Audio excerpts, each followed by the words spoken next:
Welcome to Hub History, the show where we share our favorite stories from Boston history. This is episode 128, Lincoln and Booth and Boston. Hi, I'm Jake. And I'm Nikki. We're releasing this episode on April 14th, 2019, which means that Abraham Lincoln was shot 154 years ago today. That's why we're talking about the links between the presidential assassination and the city of Boston. President Lincoln, his assassin John Wilkes Booth, and Boston Corbett, the man who killed Booth, all had transformative experiences in Boston. But before we talk about the Lincoln assassination, it's time for this week's Boston Book Club selection and our upcoming historical event. Given the connection to the theater in this week's episode, our pick for the Boston Book Club this week is Banned in Boston, the Watch and Ward Society's crusade against books, burlesque, and the social evil. In 1878, the New England Society for the Suppression of Vice was founded at a meeting of Boston residents following a speech given by Anthony Comstock.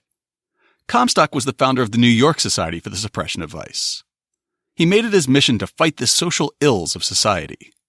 The meeting was attended by more than 400 white, upper-class men who elected a committee of 8 of their peers to run the organization. Women, who were excluded from the organization, would be forced to combat social ills through endeavors such as founding settlement houses, running orphanages, and pioneering the concept of social justice. The society's membership required a minimum contribution of $5, which would be roughly $150 of today's dollars. It held its first annual meeting in Park Street Church in 1879. In 1891, it was renamed the Watch and Ward Society because its members were watching for and warding off evil. At that time, there were 4 social evils they were watching for: gambling, liquor, fancy ladies, and obscenity. Over the decades, the society policed the theater so aggressively that many productions were forced to stage watered-down Boston versions. Amazon describes the book as, "Banned in Boston is the first ever history of the Watch and Ward Society, once Boston's unofficial moral guardian. An influential watchdog organization bankrolled by society's upper crust, it actively suppressed vices like gambling and prostitution, and oversaw the mass censorship of books and plays. A spectacular romp through the Puritan city, here Neil Miller relates the scintillating story of how a powerful band of Brahmin moral crusaders helped make Boston the most straight-laced city in America, forever linked with the infamous catchphrase, 'Banned in Boston.'" We'll provide a link to the book in this week's show notes, and you can also listen to our episode 40 to learn more about the Watch and Ward Society. And for our upcoming event this week, we have a book talk at the North End branch of the BPL on April 24th. When the Watch and Ward Society went looking for scandalous behavior to ban, they could usually find it in Scully Square. The Old Howard Theater had started out as the headquarters of an apocalyptic group of Millerite Christians who believed that the world would end in October of 1844. When 1844 came and went without a rapture, the building was repurposed for everything from vaudeville to Shakespeare. Among the many thespians to grace the Old Howard stage was the famous Shakespearean actor Junius Brutus Booth, who portrayed Hamlet there, and his much more famous son Edwin Booth, who played Macbeth, Richard III, Hamlet, and other roles on the Howard stage. We'll hear more about the Booths in a moment. Before it was bulldozed in the 1960s and replaced by the decidedly blander Government Center, Scully Square was home to everything from boxing matches to burlesque shows to bordellos. By that time, even the Old Howard had gotten down at the elbows. Its fate was sealed when Vice Squad detectives snuck a movie camera into the theater one night in 1953 and captured a dancer doing an illegal striptease. Author David Crew will be discussing his book, Always Something Doing, Boston's infamous Scully Square. Here's how the library describes the event. Learn about the square's pre-colonial origins through its heyday as an entertainment mecca to its current incarnation as City Hall Plaza. Visit the Old Howard Theater, Crawford House, and Joe and Nemo's hot dog stand, and relive the days when vaudevillians, slapstick comedians, and strip-teasers ruled the square. The event is free and open to the public, beginning at 6:30 p.m. In a delightful detail, it's marked as not suitable for children and teens. Before we continue with the show, we want to thank everyone who has contributed to our Patreon campaign. We love that podcasts are free to listen to, but that doesn't mean that they're free to produce. Our monthly expenses include our web hosting and security, online audio tools to clean up our recordings, and the service that hosts our podcast feed. If you'd like to help us offset our costs and break even over the long term, please consider supporting us on Patreon for as little as $2 per month. You'll get special rewards at the $2, $5, and $10 monthly levels, and you'll help us deliver a high-quality show. Just go to patreon.com/hubhistory or hubhistory.com and click on the Contact Us link. And now it's time for this week's main topic. In April of 1865, a touring production of Hamlet was playing at the Boston Theater. The title character was played by Edwin Booth, who's considered one of the greatest American actors of the 19th century and perhaps one of the greatest Hamlets of all time. On April 14th, after Horatio gave his "Good night, sweet prince," and the house lights came up, members of the cast retired to the Parker House Hotel for a late dinner. John Thompson would later report that a telegram interrupted the cast party being held in room 70. "We were having a good time, and I suppose it was 12:30 when Ned Booth rose with a glass of champagne in his hands to give a toast. He was just raising the glass to speak when the door opened and a boy came in with a telegram he handed Booth. He took it and saying, 'Excuse me a moment,' he put down the glass and opened the envelope. As he read, his face turned white, and uttering, 'My God,' he sank down with his head on the table and wept." Booth was simply getting a head start on the grieving that would sweep the nation the next morning. President Lincoln had been shot, and he was unlikely to survive. For Edwin Booth, the tragedy was compounded by the news that the assassination had been carried out by his little brother, John Wilkes Booth. The next morning, Henry Jarrett, who owned the Boston Theater, announced that the venue would be closing down until further notice, and the run of Hamlet would be cut short. In a note to Edwin Booth, he wrote, "A fearful calamity is upon us. The President of the United States has fallen by the hand of an assassin, and I am shocked to say, suspicion points to one nearly related to you as the perpetrator of this horrid deed." In the ensuing days, a cloud of suspicion hung over the Booth family, who found themselves investigated and in some cases arrested. Asia Booth Clark and her husband were arrested in Baltimore. Junius Booth Jr. was performing in Cincinnati at the time of the assassination, but he was arrested and taken to the Old Capitol Prison in Washington, D.C. for extensive interrogation. U.S. Marshals searched Edwin's hotel room and belongings, while Boston newspapers published editorials attesting to his loyalty and patriotism. The Marshals found nothing, and Edwin was allowed to leave the city. He returned to his apartment in New York, where mountains of hate mail were waiting, and withdrew from public life. 12 days after Lincoln's murder, John Wilkes Booth was cornered inside a barn on a farm in rural Northern Virginia. Union soldiers set the barn on fire, and when Booth didn't come out, one of them shot him through the head. The younger Booth died a few hours later. The martyred president, his assassin, and his avenger all had extensive ties to Boston. The first of this ill-fated trio to make his way to the hub was Abraham Lincoln.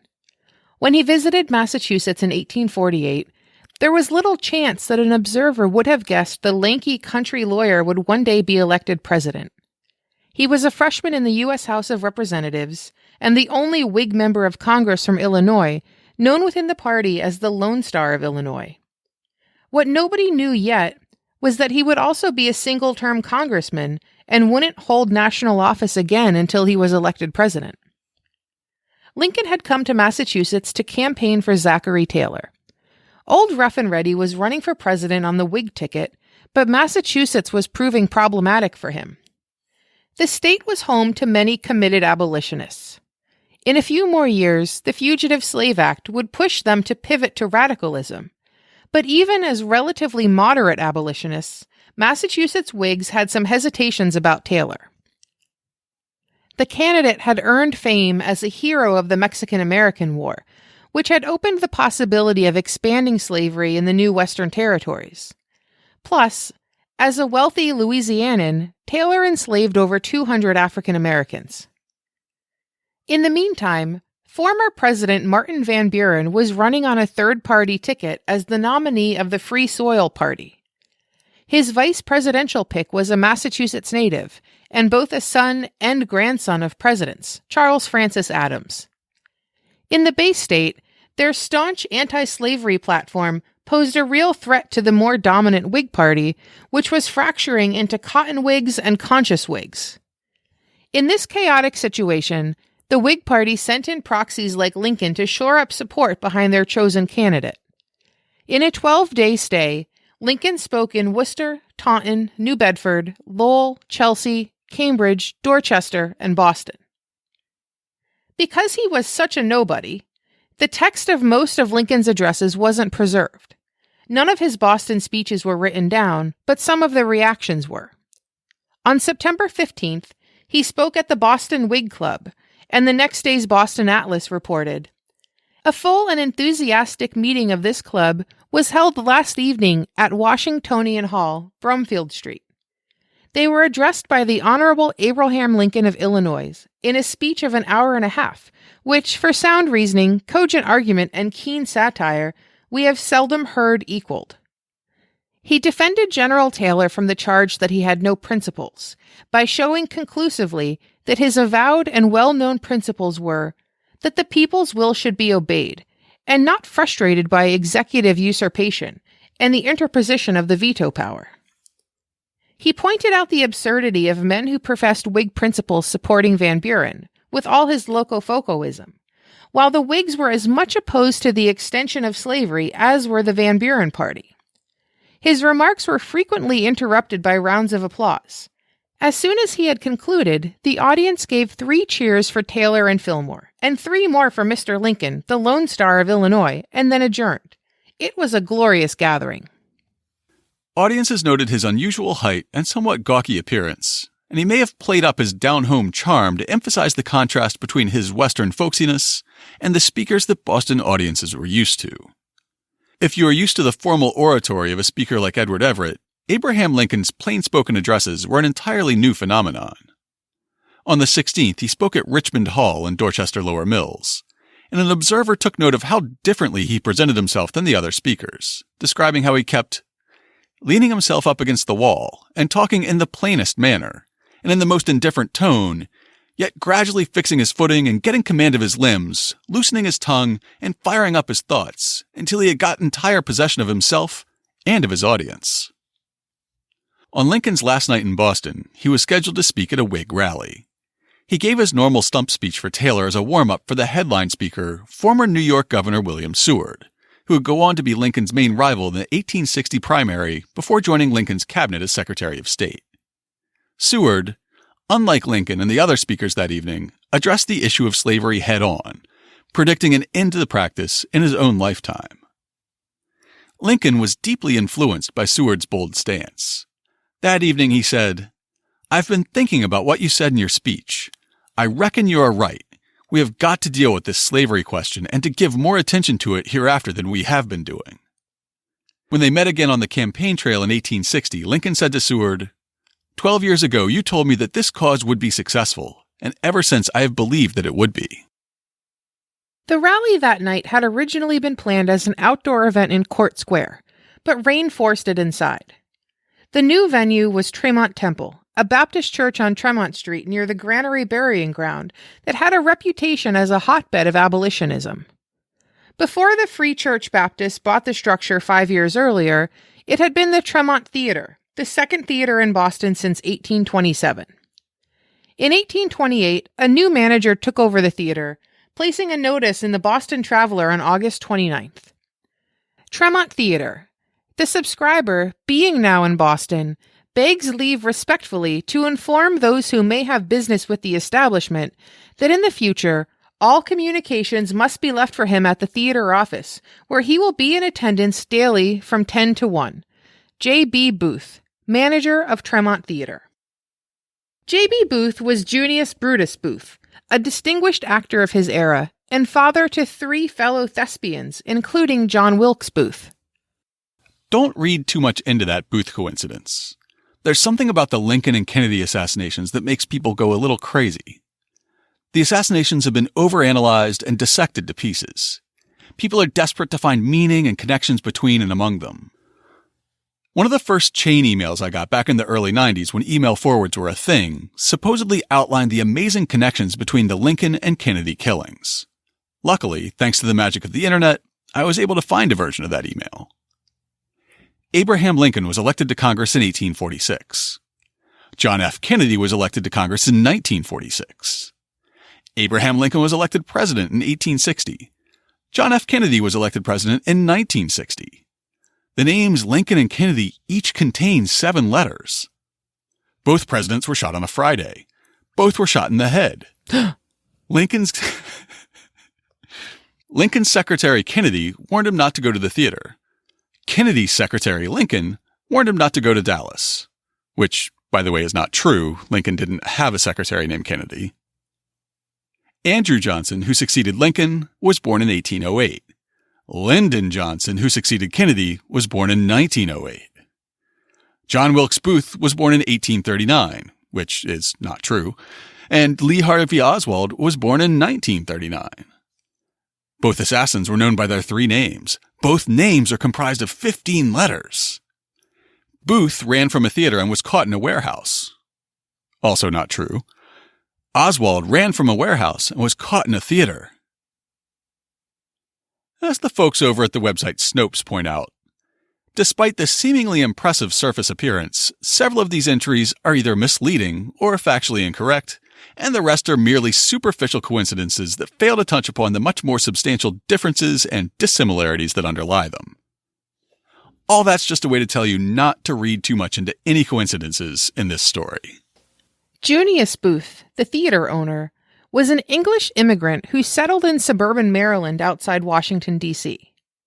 After less than a year in this country, he was an actor in demand, and after just 7 years here, he was manager and part owner of the Boston Theater.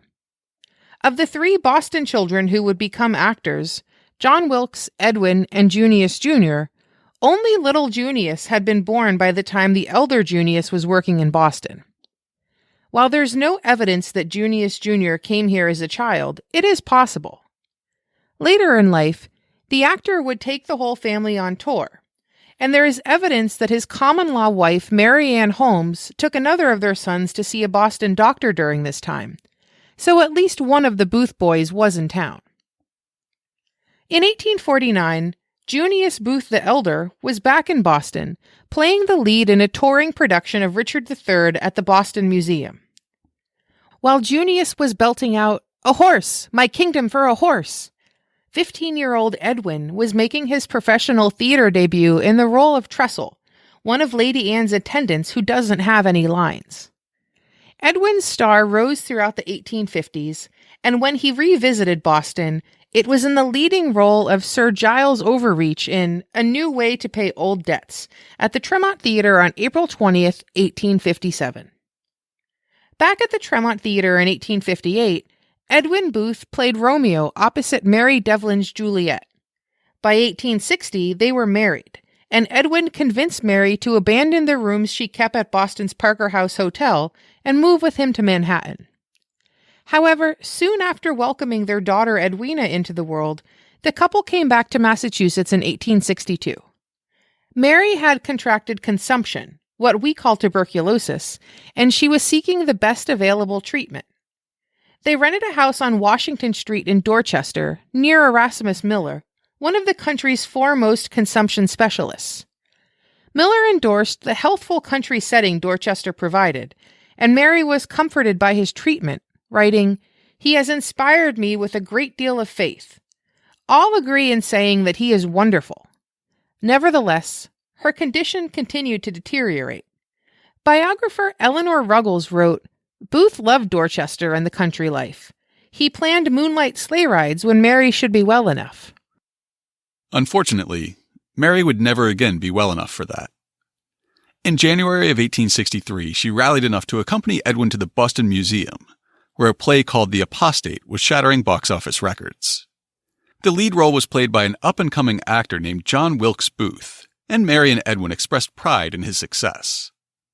Mary wouldn't be well enough to leave the house again. The next month, Edwin was scheduled to begin a run of performances in New York. He and Mary argued about the engagement, but in the end, they needed the money. Peter Stevens writes, "Although Booth blinded himself to Mary's worsening health with such comments as he left her for his run in New York that she was in the bloom of health and hope, her condition steadily declined in February 1863. John Wilkes Booth, on his way from Boston to Philadelphia in mid-month, got off his train in New York and rushed to his brother's apartment to warn him that Mary was ill with a feverish cold. Edwin Booth remained in Manhattan, taking the stage in some sort of denial that his wife would not live. On the evening of February 20th, 1863, Mary grew weaker, and Dr. Miller and a colleague told her that she had but a few hours left. She pleaded with the doctors to keep her alive long enough to see her husband for the last time. Dr. Miller rushed off in the snow to send an urgent telegram, his fourth in the past few days, to New York. The message asked, "Why does not Mr. Booth answer? He must come at once." This time, Booth rushed to the train station and dashed off a telegram to Dorchester. It read, "Mary, I'm coming." By the time Edwin arrived home the next morning, Mary was dead. John returned to Boston to help his brother make the necessary arrangements, causing Julia Ward Howe to take note of him at Mary's burial at Mount Auburn Cemetery in Cambridge as a young man of remarkable beauty. Perhaps it was during this visit that John Wilkes Booth decided to make Boston his home. Though the idea that the U.S. Civil War pitted brother against brother is a tired cliché, and not all that often true, Edwin and John found themselves supporting opposite sides during the conflict. The brothers grew up in Maryland, a border state that had chosen to remain loyal to the Union but did not end enslavement. Edwin was a staunch Unionist. John was a supporter of slavery, and he was vocally pro-secession and later pro-Confederate. Before the war, John had mostly toured in the South, while Edwin was dominant in the Northeast, and lesser star Junius Jr. focused on the Midwest. After the war began, this arrangement changed. Despite his political opposition to the Northern cause, John Wilkes Booth shifted his touring schedule to the Northern states. This was partly a matter of convenience, since crossing the lines from federal to secessionist territory was dangerous and difficult, and partly one of finances, because there were so many audiences in the prosperous North hungry to see the actor, while the economy of the South languished. Still, the brothers didn't move in exactly the same circles. Edwin maintained a reputation as a serious dramatist, focusing on Shakespeare and other classical roles. John took on what a critic called fluffier stuff. He liked comedic roles and action scenes.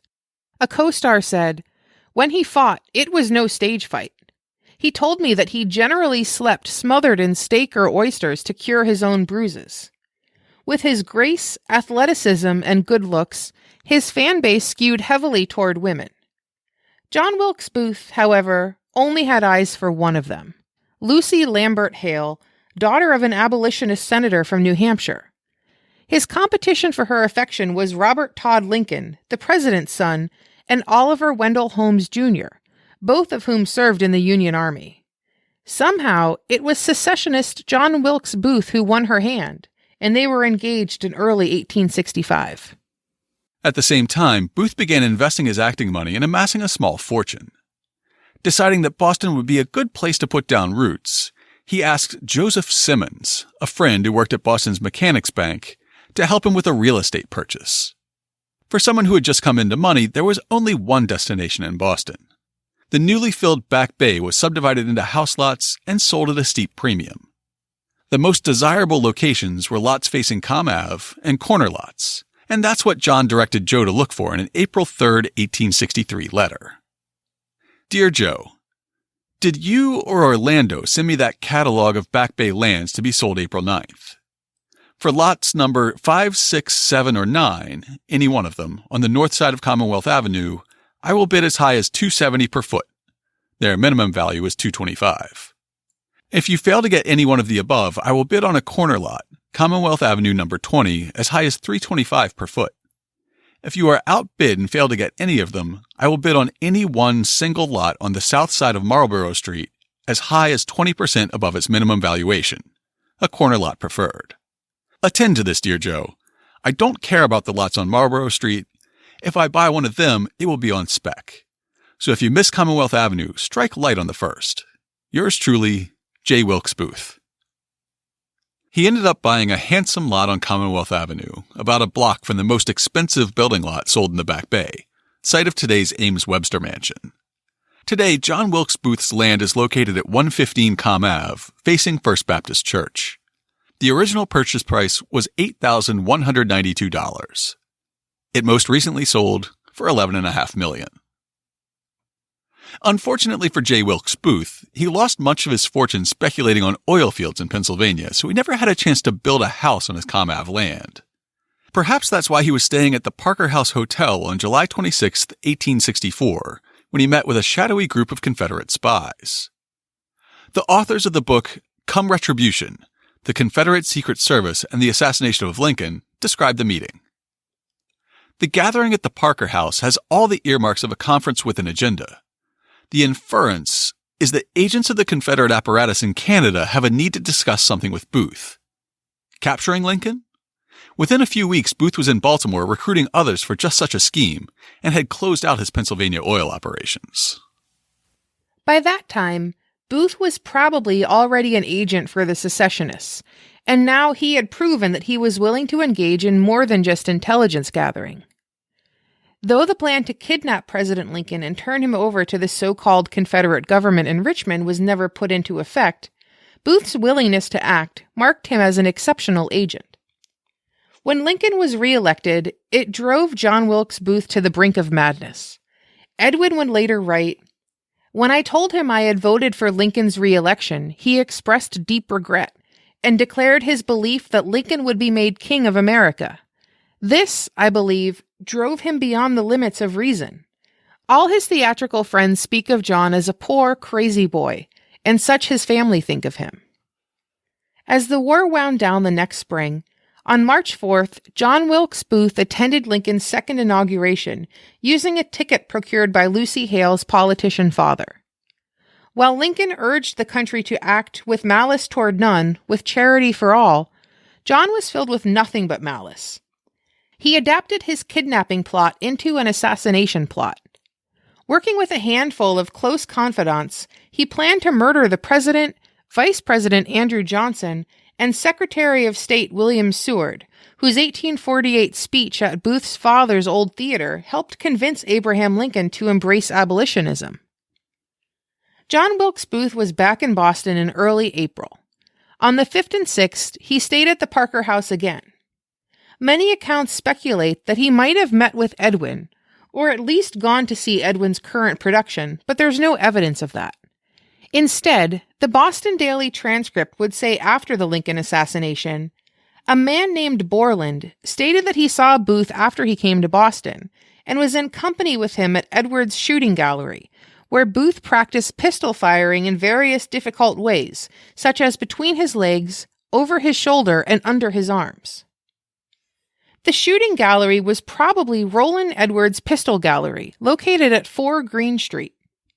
When Booth entered Ford's Theater in Washington 8 days later, he didn't need any of that fancy trick shooting experience. He simply pressed his derringer against the back of the president's head and pulled the trigger. The pursuit of Booth and his co-conspirators could fill an entire podcast of its own. And while it's a fascinating story, most of it is not a Boston story. Until the end, that is. On April 26, 1865, the 16th New York Volunteer Infantry surrounded a tobacco barn on a farm about 45 miles south of Washington. When John Wilkes Booth refused to come out, the troops set the barn on fire. At that point, Booth's companions surrendered to the detachment's leader, Lieutenant Edward Doherty. Doherty gave this account of what came next to a magazine in 1890. "I heard a shot and thought Booth had shot himself. Throwing open the door, I saw that the straw and hay behind Booth were on fire. He was half turning towards it. He had a crutch, and he held a carbine in his hand. I rushed into the burning barn, followed by my men, and as he was falling, caught him under the arms and pulled him out of the barn. The burning building becoming too hot, I had him carried to the veranda of Garrett's house." Booth received his death shot in this manner. "While I was taking Harold out of the barn, one of the detectives went to the rear and, pulling out some protruding straw, set fire to it. I had placed Sergeant Corbett at a large crack in the side of the barn, and he, seeing by the igniting hay that Booth was leveling his carbine at either Harold or myself, fired to disable him in the arm. But Booth making a sudden move, the aim erred, and the bullet struck Booth in the back of his head, about an inch below the spot where his shot had entered the head of Mr. Lincoln. Booth asked me by signs to raise his hands. I lifted them up, and he gasped, "Useless, useless." We gave him brandy and water, but he could not swallow it. I sent to Port Royal for a physician who could do nothing when he came, and at 7 o'clock, Booth breathed his last. He had on his person a diary, a large bowie knife, 2 pistols, a compass, and a draft on Canada for £60. Corbett would later give conflicting accounts of the shooting, in some cases saying that God had commanded him to shoot the assassin unprovoked. In other cases, he would give some version of the statement he made a few hours after the shooting. I aimed at his body. I did not want to kill him. I think he stooped to pick up something just as I fired. That may probably account for his receiving the ball in the head. No matter how it ended, the path that led Sergeant Corbett to that tobacco farm began in Boston. Born in London in 1832, Thomas Corbett's family moved to New York City in the 1840s. As a teenager, Thomas apprenticed as a milliner, a hat maker. He married early, but his wife died while giving birth to their first child, and the child followed quickly. Thomas moved to Boston to start over, and that's when he started to come unglued. He drank excessively, eventually becoming homeless and deranged. Historians are split over the cause, but most think that his chosen profession caused underlying mental problems to spill over. Hat makers used mercury nitrate to turn fur into felt, which was then used to make hats.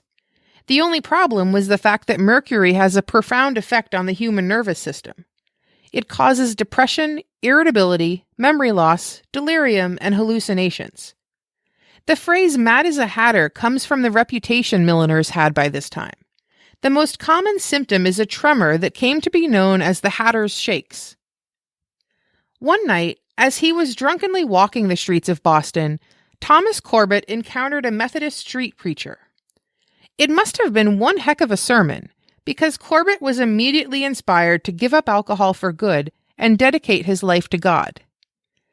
He started attending services at the Brumfield and Fulton churches and participated enthusiastically. He grew his hair long in an attempt to imitate Jesus. He began haranguing his coworkers at the hat shop on Washington Street, stopping work to pray and sing hymns any time they swore in his presence. In gratitude, he legally changed his name to Boston Corbett to honor the city where he believed he had been redeemed. Boston Corbett may have been cured of alcoholism, but not the hatter's shakes. His mental illness only seemed to get worse, and he may have hit rock bottom on July 16, 1858. That night, he was walking home from a prayer meeting when 2 ladies of the night propositioned him. All the sources say that he was disturbed by the encounter, though they don't say if he was more disturbed by the proposition or his own response to it. He went home and read a passage from the book of Matthew that said, "If thy hand or foot offend thee, cut them off, and cast them from thee. It is better for thee to enter into life halt or maimed, rather than having 2 hands or 2 feet to be cast into everlasting fire. And if thine eye offend thee, pluck it out and cast it from thee. It is better for thee to enter into life with 1 eye, rather than having 2 eyes to be cast into hellfire. There be eunuchs, which have made themselves eunuchs for the kingdom of heaven's sake. He that is able to receive it, let him receive it." And then he castrated himself with a pair of scissors. After doing the deed, he ate dinner and then went to another prayer meeting before finally going to see a doctor. Boston's erratic behavior continued after he joined the Union Army in 1861. He read aloud from his Bible at odd times and held prayer meetings that weren't allowed under Army regulations. Worst of all, he openly and publicly chastised his superior officers for what he saw as their unchristian behavior. He finally called out a politically connected colonel for swearing and taking the Lord's name in vain, and suddenly found himself court-martialed and facing a death sentence for insubordination. Instead of facing a firing squad, Corbett was discharged in August of 1863 and immediately re-enlisted in a different unit, in the 16th New York Infantry. After being captured in a skirmish in Culpeper, Virginia, he spent 5 months in the notoriously deadly Andersonville prison, requiring extensive medical care for everything from malnutrition to scurvy.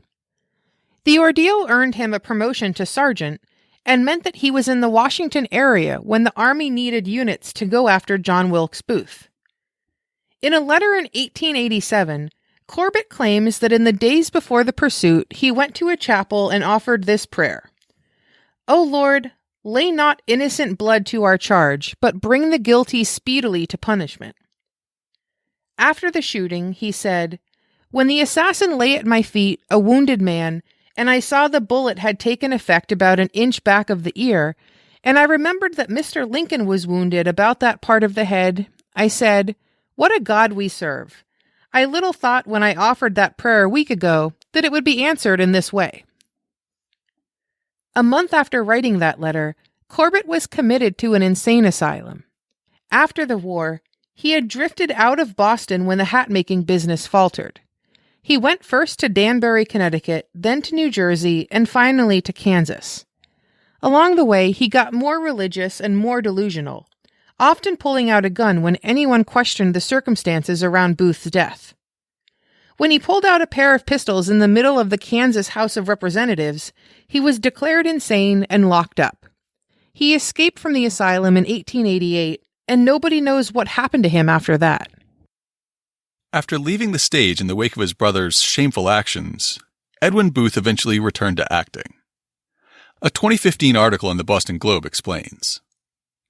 Shortly after Edwin ended his exile from acting in January 1866, he purchased the Boston Theater's lease. On September 3, 1866, the tragedian finally set foot on the floorboards he last prowled on the night of the assassination. Before Edwin could perform the title role in Othello, men shouted, applauded, and stamped their feet for nearly 2 full minutes while ladies waved their handkerchiefs. The sold-out audience's thunderous reaction confirmed the Boston Evening Transcript's report that Edwin still enjoys a popularity greater than any other actor. Even though Boston had grieved so deeply for Lincoln, it did not hold the sins of John Wilkes against his brother. Junius Jr. came to Boston to manage Edwin's theater, the job that his father had once held. And like his brother, Junius Jr. found love with a Boston actress. After marrying Agnes Perry, the couple eventually settled down and ran a hotel on the North Shore until the 1890s. Even Edwin's daughter Edwina moved into a townhouse on Charles Street. In 1893, Edwin made his affection for Boston permanent. After a stroke in April, his health slowly declined until he died on June 8th. After a funeral in New York, his casket was brought to Boston. According to his wishes, he was interred at Mount Auburn Cemetery next to Mary Ann. As Arthur Bloom's biography describes, his burial befitted one of the biggest celebrities of the era. The casket was then taken to Boston, where the mourners proceeded by carriage to Mount Auburn Cemetery. 400 to 500 people crowded around as the short Episcopal service was said. As the coffin was to be lowered into the grave, Edwina prostrated herself upon it, weeping and crying, "My father, oh my father." She placed a bunch of violets on her mother's grave, and Ignatius led her away. The spectators pressed around the open grave to get floral mementos. To learn more about Abraham Lincoln, John Wilkes Booth, Boston Corbett, and their ties to Boston, check out this week's show notes at hubhistory.com/128. We'll have historic photographs and theater playbills from the Booth family, a link to Boston Corbett's own account of the pursuit and killing of John Wilkes Booth, and a link to the program from the Boston City Council's memorial service for President Lincoln. We'll have links to the articles and sources we used in preparing the show as well. And of course, we'll have links to information about our upcoming event and Always Something Doing, Boston's infamous Scollay Square, this week's Boston Book Club pick. If you want to leave us some feedback, you can email us at podcast@hubhistory.com. You can call and leave a voicemail at 617-383-9255, and we might play it on the show. We're Hub History on Twitter, Facebook, and Instagram. Or you can go to hubhistory.com and click on the Contact Us link. While you're on the site, hit the subscribe link and be sure that you never miss an episode. We're in all your favorite podcasting apps, including Google Podcasts and Google Play Music, Stitcher, Pocket Casts, TuneIn Radio, Player FM, and many more apps. Stream the show every Sunday night at 8 p.m. on bostonfreeradio.com. You can also listen on your favorite smart speaker.